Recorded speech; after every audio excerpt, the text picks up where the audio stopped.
नमस्कार। आज का हमारा मोटिवेशनल वीडियो है, घटनाएं कुछ संकेत देती हैं। घटनाएं कुछ संकेत देती हैं। जीवन में होने वाली प्रत्येक घटना का संबंध हमारे जीवन की किसी न किसी चीज़ से होता है। अच्छी या बुरी आने वाली जो स्थिति है उससे होता है, या फिर हम कह सकते हैं कि कई बार हमको उनका पता लगता है। जब जब भी कभी आप अपने जीवन को देखें तो आपको पता लगेगा कि कुछ चीज़ें ऐसी होती हैं जहाँ पर आपको कुछ चीज़ों से लाभ मिलने लगता है और कुछ चीज़ों से बिना कारण हानि मिलने लगती है। तो ऐसा क्यों होता है? जब आपने गलती भी नहीं की, कुछ भी नहीं की, सारा कुछ सही है और फिर भी आपको परिणाम बराबर ना मिले, तो क्या करना चाहिए? क्या उसके लिए लड़ना चाहिए या उस चीज़ को का कोई और अलग उपाय है? तो देखिए, एक दो चीज़ें हैं। देखिए, परिणाम आपको ये कोई भी घटना हो रही है उसके पीछे कोई ना कुछ ना कुछ हुआ ज़रूर है। वो क्या है, वो आज हुआ है, कल हुआ है, ये नहीं कह सकते। देखिए, हम जन्म के समय से ही हम कुछ चीज़ें देखने लगते हैं, बच्चे के या बड़े के। तो देखिए, एक बच्चा होता है, होते ही से ही परिवार के अंदर सारी खुशियाँ आने लगती हैं, चीज़ें होने लगती हैं और सारी घटनाएं अच्छी होने लगती हैं। इसका मतलब ये है कि जो बीता हुआ समय था, वो जो खराब समय था वो अब जा चुका है। आपके जीवन में एक अच्छा समय आने वाला है, ये अच्छी घटना का संकेत है। लेकिन कई बार ऐसा होता है, जब आपके परिवार में कोई संतान आती है, कोई व्यक्ति आता है और उसके आते ही आपके घर में जो है परेशानियां शुरू हो जाती हैं। तो क्या उस व्यक्ति विशेष का प्रभाव होता है या क्या है? वो मेन, आप किसी भी तरीके से किसी और चीज़ से आप उसको जोड़ करके चाहें जैसे भी देखें, लेकिन सच्चाई ये वो आपके कर्म का फल है। सच्चाई ये है वो आपके कर्म का फल है। वो चाहे बच्चे के रूप में आए, चाहे वो परिवार के सदस्य के रूप में, वो मिला है आपके परिवार का, आपके जन्म का वो है जो आपको ये संकेत दे रहा है कि कुछ ना कुछ तो ऐसा है कि वो व्यक्ति आपके जीवन में आया है, आपकी लाइफ में आया है। वो चीज़ें, वो घटना आपके जीवन में आ रही है और आप कुछ भी नहीं कर रहे, फिर भी आपको बिना किसी कारण के टारगेट किया जा रहा है, बिना किसी कारण के। अगर ये बड़ेपन में तो आप चले, हम मान लेते हैं, बड़ी एक एज हो जाती है तब हम मान लेते हैं कि घटना है जो है व्यक्ति विशेष ने कही और उसका जो है परिणाम मिला। अब हम कृष्ण की घटना को ही ले, जन्म की घटना को, तो कृष्ण का जन्म जो हुआ, अब ये कृष्ण की जन्म का होने का जो संबंध था और कृष्ण के जन्म के बाद 14 साल तक कृष्ण जो है वो अपनी माता से नहीं मिल पाए। माँ के गर्भ से जन्म लेने के बाद 14 साल तक वो अपनी माँ से नहीं मिल पाए, बचपन से बिछुड़ गए, माँ के गर्भ में भी नहीं आए। उससे पहले ही घटना ऐसी घटी कि माता पिता, जो कि कोई भी आज तक पूरे संसार में, पूरी सृष्टि में आज तक ऐसा नहीं हुआ कि शादी करके किसी को विदा किया जा रहा है और उसको जेल में डाल दिया। उस बहन को, जिसको कि कंस जो है बहुत ज़्यादा चाहता था, एक समय उस बहन को वो बहुत ज़्यादा चाहता था, लेकिन बजाय विदा करने के वो उसने कंस ने अपनी बहन को जेल में डाल दिया, देवकी को। और सिर्फ डाला ही नहीं, उसके साथ साथ उसके पुत्र के भय के कारण से, क्योंकि आकाशवाणी हुई थी कि इसका 8वां पुत्र जो है तेरा मृत्यु का जो है कारण बनेगा। तो ये आकाशवाणी ने तो बिल्कुल ही साफ स्पष्ट कर दिया कि भाई तुम्हारी मृत्यु जो है इसके पुत्र के द्वारा होगी। अब इसमें वो बच्चा क्या करेगा और वो सिचुएशन क्या करेगी। कंस तो नेचुरल है कि कंस को बुरा लगना था, बुरा भी लगा कि भाई ऐसा कैसे हो सकता है कि परिवार में एक बच्चा जो है वो मेरी बहन का बच्चा जो है जिसके कारण मुझे मृत्यु होगी। अब ये देखा जाए तो घटना सुनने में भी और समझने में दोनों तरह से देखा जाए तो ये गलत ही है ना कि कोई भी व्यक्ति इतने जो है ऐसी सिचुएशन पर रिएक्ट करेगा। तो वो भी इंसान थे और रिएक्ट किया, लेकिन ज़रूरत से ज़्यादा रिएक्ट किया, इतना रिएक्ट किया कि उन्होंने सृष्टि को ही बदलने की कोशिश कर दी।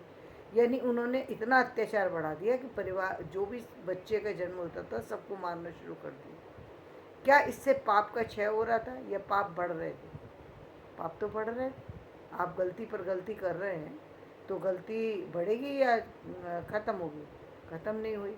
और उधर कृष्ण जो है, जब कृष्ण को बचाना था, कृष्ण का जन्म होना था, कृष्ण को बचाना था, तो देखिए कितनी विचित्र घटनाएं हैं। यदि आप घटनाओं को देखें तो उन घटनाओं को देख करके कहीं भी आप ये अनुमान ही नहीं कर सकते कि क्या कभी ऐसा हो सकता है कि एक बच्चे का जन्म हो, जेल के अंदर हो, जेल के जन्म के समय एकदम सारे जो कपाट हैं, जो सारे दरवाजे हैं वो खुल जाएं, जो हथकड़ियाँ हैं वो खुल जाएं, बच्चे का जन्म नॉर्मल तरीके से हो जाए, पिता उसको बचाने के लिए बारिश हो रही है, तेज वो हो रही है, उसमें लेकर के उसे चल दें।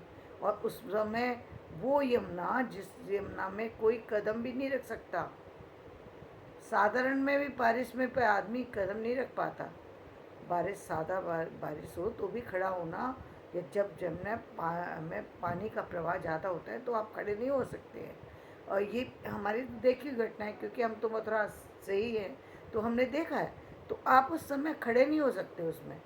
और जब बारिश हो रही हो, बारिश में तो आदमी 2 कदम चल ही नहीं सकता, क्योंकि पानी में बह जाने का डर होता है। लेकिन ऐसी स्थिति में कृष्ण को लेकर के जो है वो चल दी उसे बचाने के लिए। अब रात में कोई नाव की व्यवस्था तो होनी नहीं थी, लेकिन कालिया नाग का आना, कृष्ण को बचाना, वासुदेव का वहाँ पहुँचना, रास्ता देना, कृष्ण के ऊपर छत्र बन करके कालिया नाग ही छत्र बन के आ गया।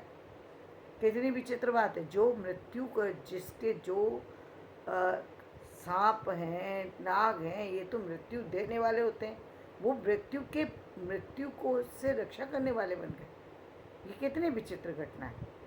और फिर वो वहाँ पहुँचे यशोदा जी के यहाँ, उनके दरवाजे खुले मिले, वहाँ उन्होंने रखा, योग माया को लेकर के वापस लौट आए। अब देखिए योग माया आ गई, आते ही सारी चीज़ें हुई और दरवाज़ा बंद। घटना देखिए, दरवाज़ा बंद हो गया, कृष्ण अंदर आ गए, कृष्ण यशोदा जी के यहाँ पहुँच गए, सुरक्षित हो गए। ये प्रकृति नहीं तो क्या है? ये कृष्ण को, जिसको सुरक्षा देनी है, ईश्वर को सुरक्षा मिली, और जिसको प्रमाण देने के लिए लाए थे योग माया को, वो हाथ से छूटी और आकाश में उड़ गई और बता दिया कि तेरा तुझे मारने वाला तो पैदा हो चुका है, तो कुछ नहीं कर सकता। लेकिन फिर वही वाली बात कि आदमी फिर भी नहीं मानता, फिर उसने कोशिश की। तो अब ये देखिए घटना पे घटना हो रही है, घटना पे घटना हो रही है, घटना संकेत दे रही है। कृष्ण ने कंस ने दूसरा उपाय किए, तीसरे उपाय किए, यानी कंस ने क्या उपाय किए? कंस ने उस बच्चे को मरवाने की हर संभव कोशिश की, हर संभव कोशिश की, जितनी ज़्यादा कर सकते थे। एक सामान्य इंसान के बस की नहीं है, जितने कि उन्होंने अपने उपाय लगाए। जो हम समाज में सुनते आते हैं ना कि भला व्यक्ति किसी के लिए बुरा कर रहा है, हाँ वो करते हैं। क्यों करते हैं? क्योंकि उनके जीवन में भी ऐसा कुछ चीज़ें हैं जो उनको संकेत दे रही हैं कि इस व्यक्ति के कारण से आपको जो है कष्ट मिलेगा। अब वो कष्ट के कारण से उस व्यक्ति को कष्ट दे रहे हैं, लेकिन अब वो व्यक्ति क्या करे? उसने तो कुछ नहीं किया। अब ये जब प्रकृति, आप देख ही रहे हैं ना कि प्रकृति ने तो कुछ नहीं किया, वो व्यक्ति, कृष्ण ने तो कुछ नहीं किया इस जन्म में आने के बाद तो, लेकिन इस जन्म में उसका सहयोग है और कृष्ण को सजा, कृष्ण को मारने के लिए कंस उतारू है और तरह तरह के उपाय कर रहे हैं। ये बताती है घटना कि आपकी व्यक्ति के जीवन काल में जब ऐसी परिस्थितियाँ आती हैं, वो भी विपरीत ही दिशा में काम करने लगता है। ये नहीं सोच पाता कि मैं क्या करूं, ये तो घटना मेरी वजह से हुई है भाई, उसमें बच्चा क्या करेगा? जब प्रकृति संदेश दे रही है तो बच्चा क्या करेगा भाई? मृत्यु का संदेश प्रकृति ने दे दिया, और जिसकी रक्षा खुद काल कर रहा हो उसको कौन मार सकता है? काल ही तो है। नाग देवता ने कृष्ण की रक्षा की, यानी काल ने जो है वो कृष्ण की रक्षा की, और काल ही उस दिन चले गए जिस दिन कृष्ण ने उनकी फन पर डांस कर दिया, उस दिन वो चले गए वहाँ से यमुना छोड़ करके। तो ये कितनी विचित्र बातें हैं सारी। आप जरा अनुमान करके देखें तो आपको पता लगेगा कि ये सारी संकेत जो हैं ये प्रकृति के थे। और उसके बाद घटना देखिए, 14 साल बाद कृष्ण जो है जाकर के उन्होंने कंस का वध किया और जाकर माँ से जब मिले, माँ ने कहा कि बेटा पुत्र, तू तो भगवान है, फिर तुझे मुझसे मिलने में इतना टाइम क्यों लगा? कृष्ण ने कहा कि माँ, तुमने जो है एक समय ऐसा था कि तुमने जो है एक तोता और तोती थे जो एक दूसरे से प्यार करते थे, और तुम राजकुमारी थी, तुम भूल चुकी हो। राजकुमारी होने की वजह से तुमने वो एक तोती को गर्भ में जो गर्भ से थी उसको तुमने पिंजड़े में बंद करके कैद कर दिया, और वहाँ पर वो जो अपने बच्चे को जन्म दे करके वो मर गई। तो तोते ने श्राप दिया था कि तुमको भी पुत्र होगा, तुम्हें भी 14 साल उससे बिछोड़ पाना पड़ेगा, और उसके बाद वो तोता भी खत्म हो गया था। तो इसलिए उनको जो श्राप लगा हुआ था, इसलिए तो देवकी को ये कष्ट उठाना पड़ा कि अपने पुत्र के होते हुए पुत्र से बिछोड़ सहना पड़ा। और इधर कंस को मारने का श्राप मिला हुआ था, तो कंस को तो मारने आना ही था कृष्ण को, क्योंकि कंस तो नाम में ही जिसके कंस है, यानी क्रूरता भरी हुई है, जो अत्याचार कर रहा है, अत्याचार व्यक्ति को हर सामान्य व्यक्ति तो मार नहीं सकता। वो तो अत्याचार की पराकाष्ठा था। ब्राह्मण वंश में होने के बाद भी सारे जो भी काम करते थे सभी कंस के जो अत्याचार से परिपूर्ण थे। अत्याचार जब पापी जो है ज़रूरत से ज़्यादा बड़ा हो तो उसका संहार करने वाला भी ज़रूरत से ज़्यादा बड़ा ही आता है। तो वो कृष्ण थे, वो उनको मारना ही था उसको, तो वो तो आए ही इसीलिए थे। तो जीवन में कई बार हमारी घटनाएं हमें संकेत देती हैं।